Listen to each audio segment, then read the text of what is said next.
Comunidades ribeirinhas, indígenas, quilombolas e assentamentos rurais, uma região marcada pela informalidade e desrespeito aos direitos trabalhistas. Para se aproximar ainda mais da sociedade, a Justiça do Trabalho realizou um mutirão de atendimentos gratuitos no extremo norte do Tocantins. Você confere tudo no Revista TST de hoje.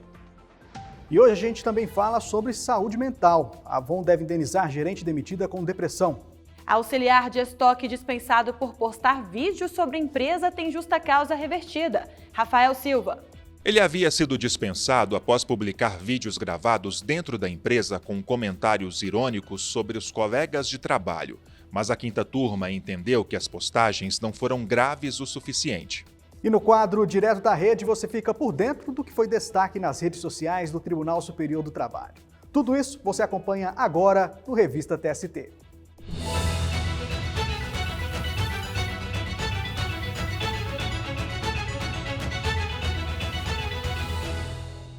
Em comemoração aos 20 anos da sede do Tribunal Superior do Trabalho em Brasília, a gente segue apresentando a Revista TST de diferentes pontos do prédio.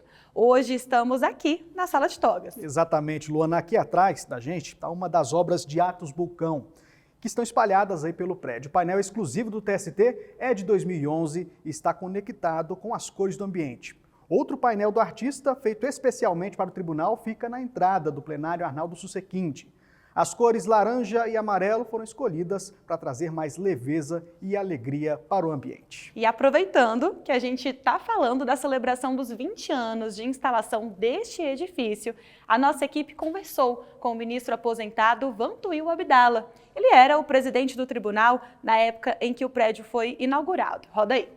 Me lembro quando, no dia da inauguração do prédio, minutos antes, nós viemos cá e hasteamos a bandeira nacional ao som do hino nacional, e me lembro que aquela vez uma lágrima indiscreta desceu-me pelo rosto. E é natural que, passados 20 anos, essa mesma cena nos emociona grandemente.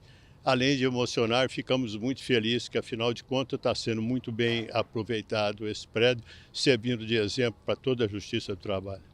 E do símbolo da Justiça do Trabalho aqui em Brasília para a atuação direta lá na ponta do nosso país. Vamos agora lá para Tocantins, no extremo norte da região, saber como foram os serviços públicos gratuitos realizados pela Justiça do Trabalho. Rafael Oliveira acompanhou tudo de perto e conta agora para a gente.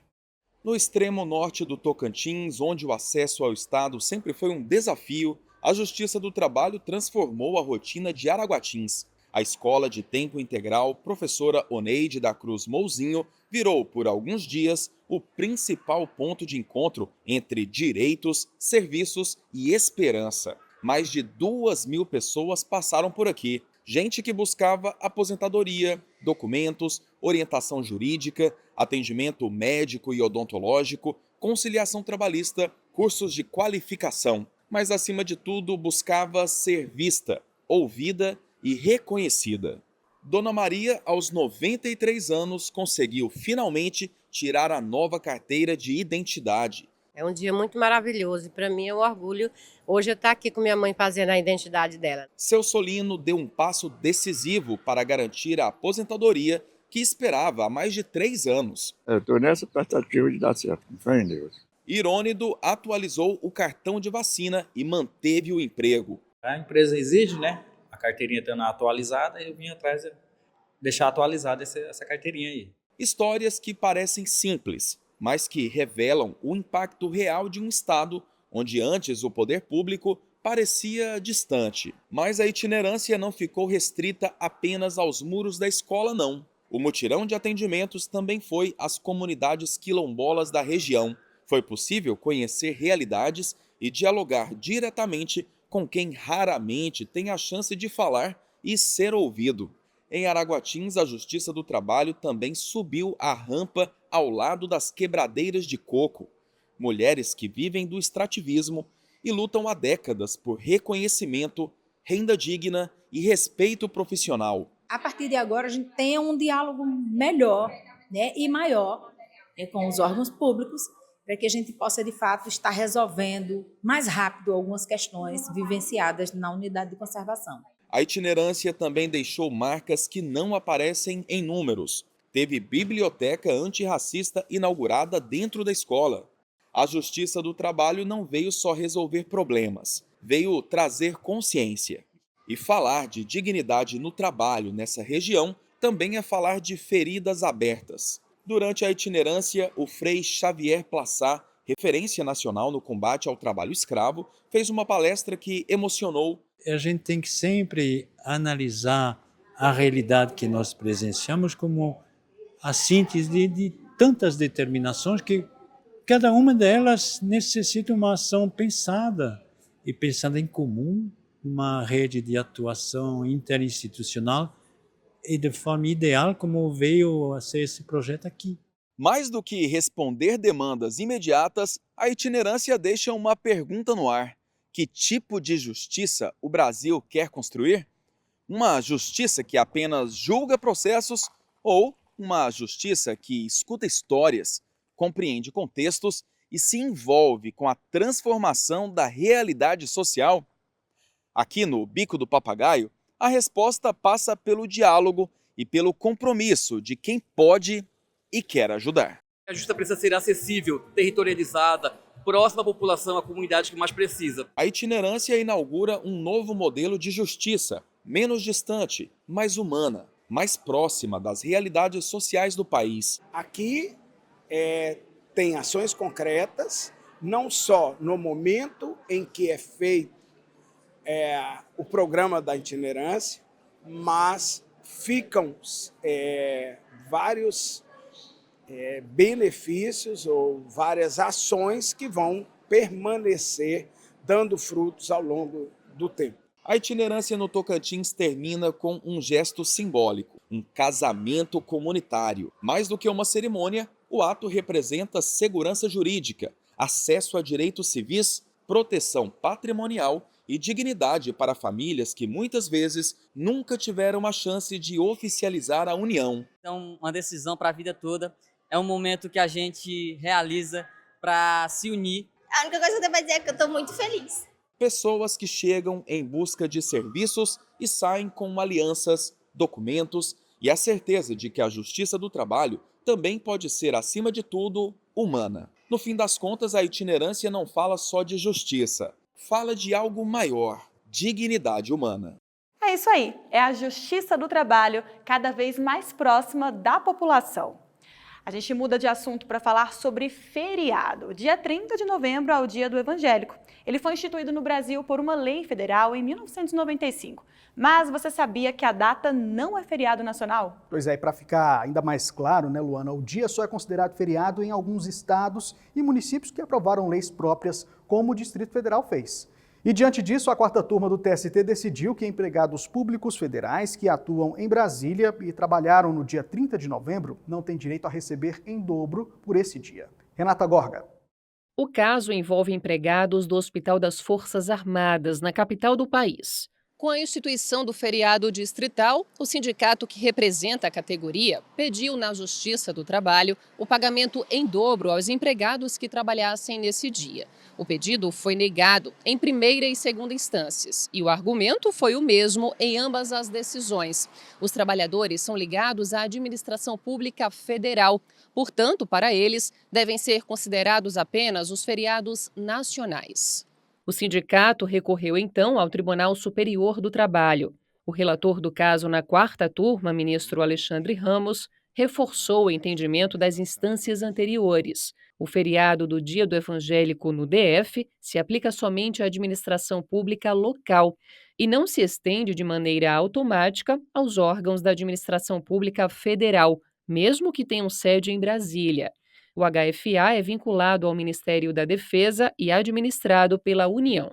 É uma questão ainda que não encontrou um abrigo seguro no âmbito da nossa jurisprudência, inclusive com arrimo em decisões da própria Justiça Federal, do TRF1, que, analisando também a mesma questão, tem negado a extensão do feriado distrital para os servidores vinculados à União. O ministro Alexandre Ramos lembrou que o Dia Nacional do Evangélico apenas reconhece a data como comemorativa. Dessa maneira, para o relator, não há obrigatoriedade de pagamento em dobro aos empregados públicos federais que trabalham no dia 30 de novembro. Os demais ministros da quarta turma acompanharam o voto. Ainda cabe recurso da decisão. Depois do intervalo, auxiliar de estoque demitido por postar vídeos irônicos sobre empresa tem justa causa revertida. Já os detalhes desse julgamento.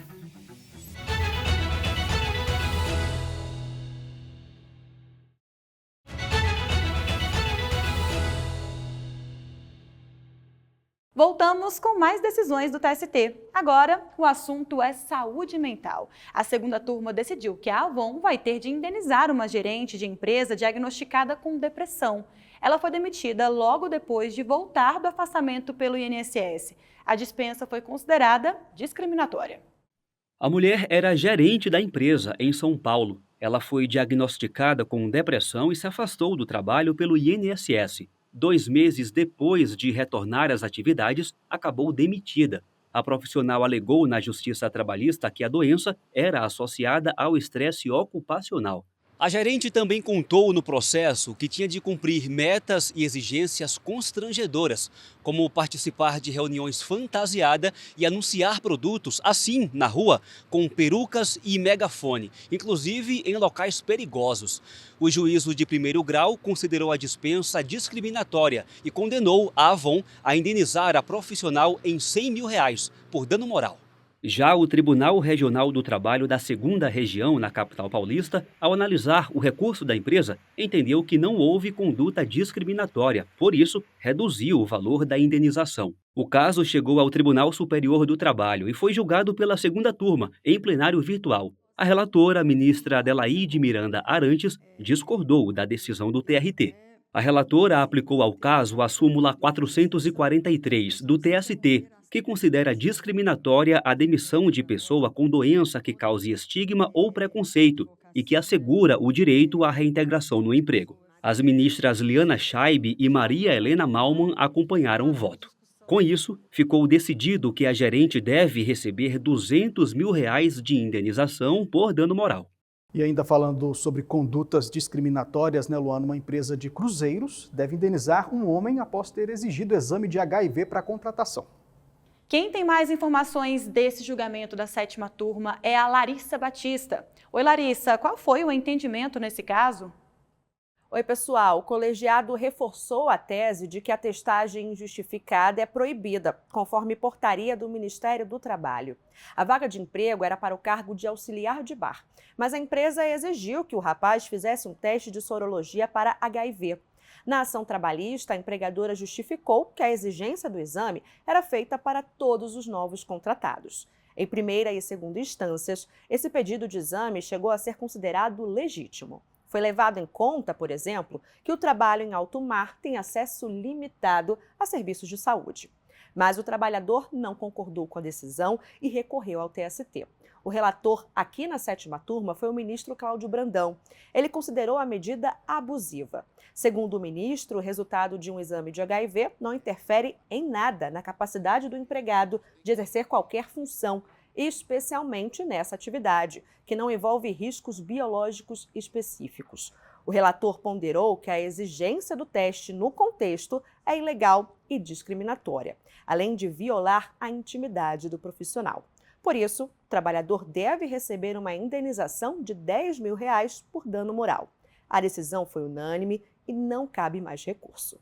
Volto com vocês. Muito obrigada pelas informações, Larissa, e até mais.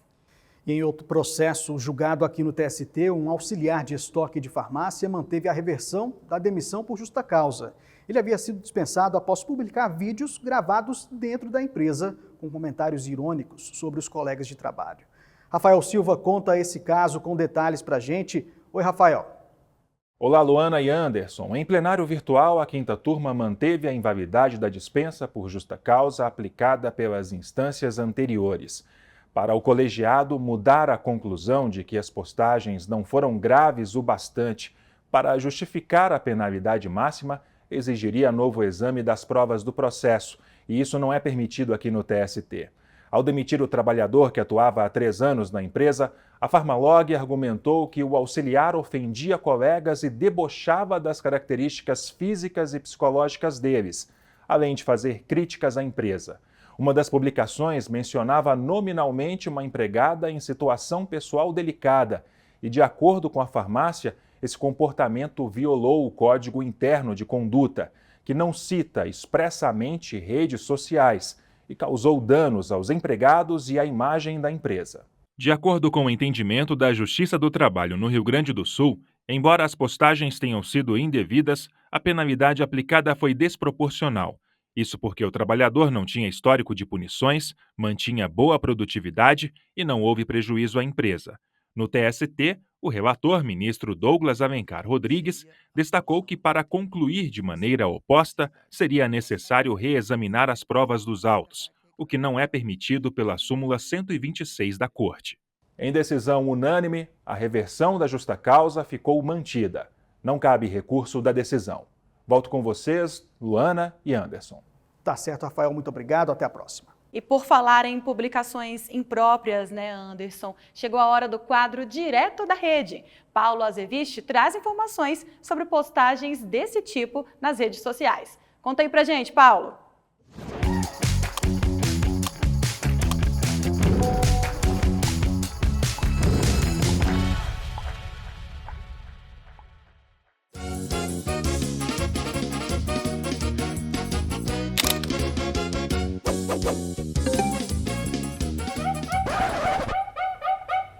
Meu Deus!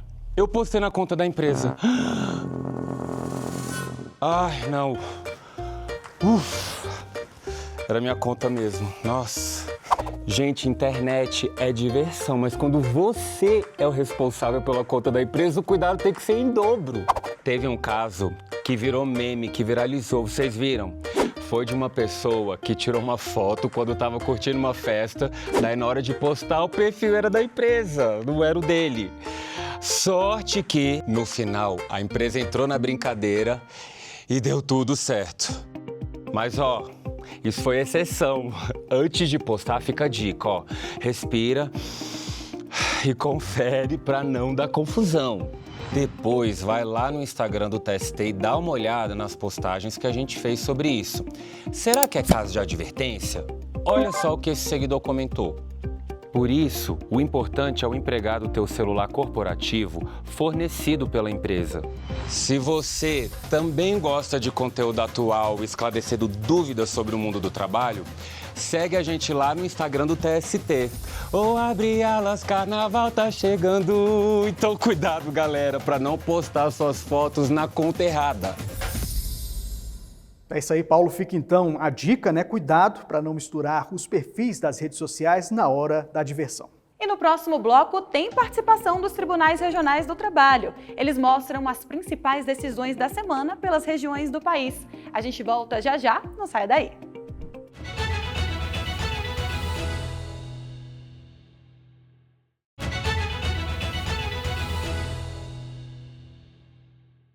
Estamos de volta com a revista TST e com o assunto agora, né, Luana, que interessa muita gente, as transformações do mundo do trabalho. Exatamente, esse é o tema de um seminário que vai ser realizado aqui no TST. O evento vai reunir especialistas de todo o Brasil e do mundo para debater os principais desafios das relações de trabalho nesse século. E para participar é bem fácil, viu? É só apontar a câmera para o QR Code na tela e se inscrever. O evento vai ocorrer de 2 a 4 de março. E a gente tem mais uma novidade para você que nos acompanha. O nosso programa conta agora com a participação dos 24 tribunais regionais do trabalho. Então vamos dar uma volta pelo país e ficar por dentro das decisões que estão rolando por lá? O TRT de Minas condenou o Hospital de Belo Horizonte a pagar indenização de R$200 mil a uma enfermeira submetida a trabalho análogo à escravidão. A profissional chegou a cumprir jornadas de até 119 horas semanais. Essa decisão reforça o Dia Nacional de Combate ao Trabalho Escravo. Para a conscientização do tema, também foi inaugurada a exposição Retrato Escravo, aberta ao público até 26 de fevereiro. Aqui na Justiça do Trabalho do Rio Grande do Sul, uma decisão de primeiro grau garantiu indenização por danos morais a uma enfermeira. Conforme o processo, a trabalhadora foi aprovada em um processo seletivo, mas após afirmar que estava grávida, teve a contratação cancelada pelo estabelecimento de saúde. A juíza Raquel Melo, da 16ª Vara do Trabalho de Porto Alegre, reconheceu que houve discriminação direta por motivo de gravidez, o que é vedado pela Constituição e pelas leis trabalhistas. Com base nas provas, a magistrada entendeu que o processo seletivo já estava concluído, estando na fase de encaminhamento de documentos e exame médico admissional. Aqui no Maranhão, o Tribunal Regional do Trabalho da 16ª Região tem nova presidência. O desembargador José Evandro de Souza assumiu a presidência para o biênio 2026-2027. O desembargador Gerson de Oliveira Costa Filho assumiu a vice-presidência e também o cargo de corregedor regional. Um dos primeiros atos do novo presidente foi publicar um ofício circular em conjunto com o setor de gestão socioambiental aqui do tribunal. O documento orienta e estimula magistrados, servidores, terceirizados a renovarem o compromisso institucional com a sustentabilidade e o uso responsável da energia elétrica, evitando assim o desperdício. Bom, por hoje a gente fica por aqui. Muito obrigada pela companhia. E hoje a gente encerra o programa com imagens do prédio do TST para celebrar aí as 2 décadas da sede do tribunal. Tchau, pessoal, e até semana que vem.